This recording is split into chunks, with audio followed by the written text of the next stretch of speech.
Bursa Finvest resmi membuka pabrik manufaktur pertamanya di Indonesia yang berlokasi di Subang, Jawa Barat pada 15 Desember 2025. Ya, hadirnya fasilitas ini menjadi bagian dari komitmen jangka panjang perusahaan dalam mengembangkan industri kendaraan listrik di Indonesia.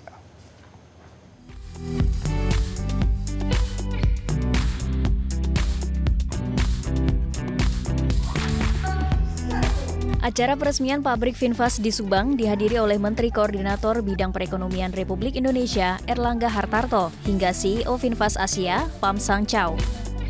Karyanto Harjo Sumarto selaku CEO Finvest Indonesia menyatakan, Finvest menyelesaikan pembangunan pabrik di Subang dalam waktu 17 bulan. Perusahaan mengembangkan fase pertama di atas lahan seluas 10 hektar dari total area 171 hektar. Pada fase awal, Finvest menanamkan investasi sebesar 300 juta dolar Amerika dengan kapasitas produksi 50.000 unit per tahun.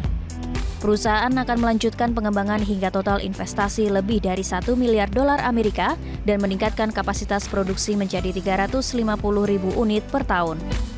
Kehadiran pabrik ini memberikan dampak langsung bagi masyarakat sekitar. Pada tahap pertama, Finvest menyerap 5.000 hingga 15.000 tenaga kerja. Di pabrik ini, Finvest merakit berbagai model kendaraan listrik mulai dari VF3, VF5, VF6 hingga VF7 dan kendaraan MPV. Kedepannya, perusahaan juga akan memproduksi skuter listrik serta menambah model baru secara bertahap seiring optimisme terhadap terus meningkatnya adopsi kendaraan listrik nasional di tengah perlambatan industri otomotif. Finvest sekaligus menegaskan komitmen memenuhi aturan tingkat kandungan dalam negeri dengan menargetkan TKDN 40% pada 2026 dan meningkatkannya hingga 80% melalui penguatan komponen lokal dan transfer teknologi. Di 2026 kami memulai dengan 40%, tentunya nanti akan terus ditingkatkan menjadi 60 bahkan hingga 80% sesuai yang dimandatkan oleh pemerintah. Dan juga menjadi kepentingan kami tersendiri untuk terus meningkatkan TKDN atau kandungan lokal, karena kalau semua komponen misalnya bisa kami source secara lokal, tentu secara cost akan bisa lebih efisien, ya, lebih ekonomis, dan yang lebih penting kami menginginkan juga terjadinya transfer teknologi, kemudian multiplier effect dari supply chain keseluruhan juga bisa terdampak dengan peningkatan di lokal konten itu sendiri.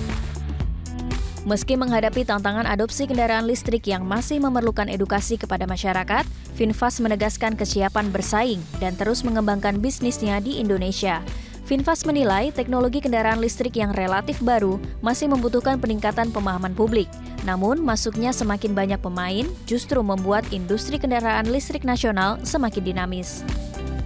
Tantangan terbesar buat kami saat ini masih juga mengenai adopsi terhadap kendaraan listrik itu sendiri. Karena kendaraan listrik merupakan hal baru, teknologi baru, jadi masih perlu edukasi lagi. Itu yang kami rasakan secara tantangan bisnis, dan tentu dengan semakin banyaknya pemain yang masuk ke segmen mobil listrik ini, tentu ya persaingan jadi lebih dinamis. Tapi kami sudah siap dengan semua itu karena ya persaingan akan terjadi dimanapun. Dan itu menandakan bahwa industri ini berarti sedang bergairah kalau semakin banyak istilah pemain yang masuk ke industri mobil listrik ini. Dari Jawa Barat, Dasya Utauruk, Syahda Rohman, Metro TV.